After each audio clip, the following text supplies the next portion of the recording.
Monsieur Thierry Meyssan, vous êtes écrivain, journaliste français, président fondateur du réseau Voltaire. Je vous remercie infiniment d'avoir eu la gentillesse d'accorder cet entretien à la radio francophone iranienne. Monsieur Meyssan, ces jours-ci, l'Union européenne, l'OTAN et les États-Unis débattent de la crise libyenne. Il y a eu également la question de vouloir instaurer une zone d'exclusion aérienne au-dessus de ce pays. Comment analysez-vous en fait de cette attitude européenne, américaine, également l'attitude de l'OTAN à l'égard de ce qui se passe actuellement en Libye, s'il vous plaît? Bon, depuis des années, les États-Unis cherchent une porte d'entrée militaire en Afrique. Donc ils ont récemment mis en place l'AFRICOM. Ils n'ont pas réussi à trouver d'implantation officielle sur le continent noir pour cette nouvelle région militaire. Tout ça est dirigé depuis Stuttgart en Allemagne. Mais là, la crise libyenne leur offre l'opportunité de rentrer en Afrique.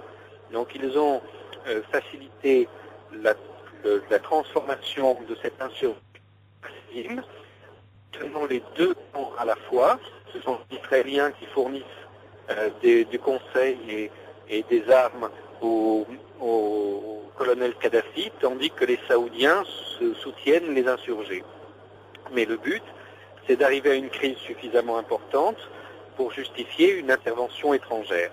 Là est intervenue une opposition à l'intérieur du Conseil atlantique, de manière finalement assez classique, avec les Français, puisque ça tombait mal, il y a un nouveau ministre des Affaires étrangères français qui est un gaulliste, Alain Juppé, et donc celui-ci s'est opposé à un débarquement classique de l'OTAN en Libye. Donc par négociation, on est arrivé à l'idée d'une zone d'exclusion aérienne. Mais ceci ne fait que préfigurer ce qui va suivre. Car on doit se souvenir qu'aussi bien en Yougoslavie qu'en Irak, quand on a décrété une zone d'exclusion aérienne, c'était pour préparer une invasion militaire classique.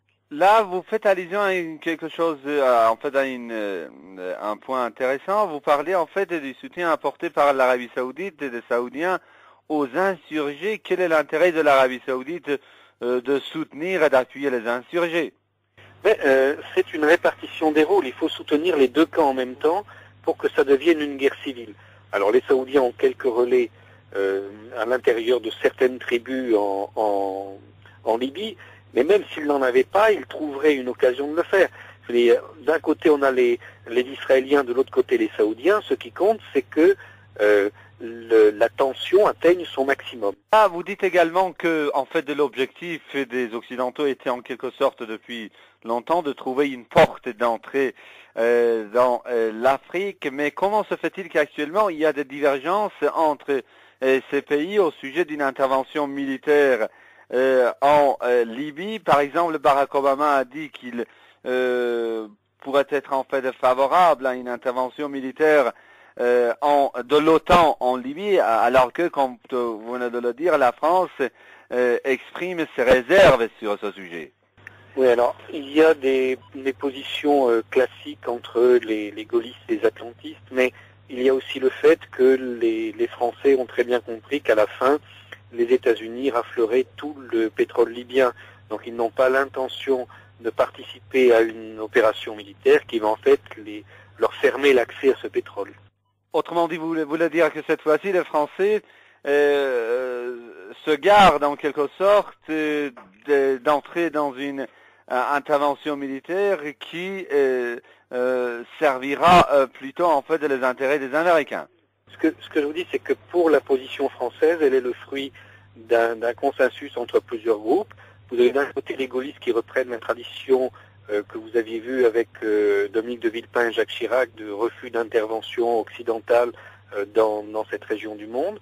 Et puis, vous avez aussi un intérêt tout à fait matériel et évident de ne pas se faire fermer le marché pétrolier libyen et de ne pas le donner comme ça aux États-Unis, qui seront à la fin, de toute manière, la puissance occupante qui profitera seule de ce que les autres auront conquis pour elle. Et une dernière question, M. Meyssan, quand même, le régime de Mouammar Kadhafi était allié en fait, était hier l'allié de ce pays qui parle maintenant de la nécessité en fait de soutenir les opposants et également se déclare par exemple très furieux de ce qui se passe en Libye en ce qui concerne par exemple la violation des droits de l'homme, etc. Mais quand même le régime de Muammar Kadhafi était jusqu'hier leur allié. Mais le régime de Kadhafi a été l'allié de toutes les époques différentes, sauf effectivement de l'Iran, dont il n'a jamais été l'allié. Mais le colonel Kadhafi a mené une politique qui allait dans son intérêt personnel. C'est quelqu'un qui avait une dimension personnelle et plus importante que la plupart des fantoches de cette région. Il pouvait se permettre d'avoir un jeu autonome. Donc selon les moments, il a été l'allié de telle ou telle grande puissance, il a basculé entre les États-Unis et l'Union soviétique pendant assez longtemps, il a soutenu différents groupes pour les trahir les uns après les autres. Aujourd'hui, on est en train de faire le bilan de son régime et on constate que, par exemple, depuis une quarantaine d'années, il a surtout contribué à assassiner les différents leaders révolutionnaires qui existaient dans cette région du monde. Il commençait par les courtiser et après il les faisait tuer. Donc ça, c'était dans l'intérêt manifeste de l'impérialisme et du sionisme. Donc ce personnage a toujours vécu dans l'ambiguïté. Aujourd'hui, où il s'agit de le détruire, on essaye d'effacer les traces de tout ça. On le présente comme quelqu'un qui a été toujours du camp adverse.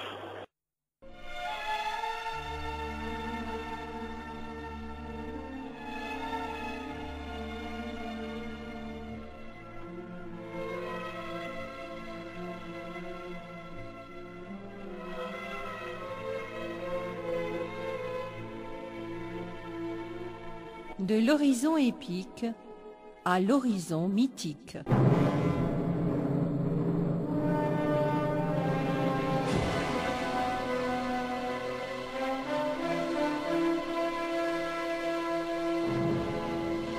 J'ai tant souffert ces 30 ans durant, j'ai fait revivre l'Iran par ce persan. De la poésie j'ai jeté les bases d'un monument, épargné de la pluie et du vent.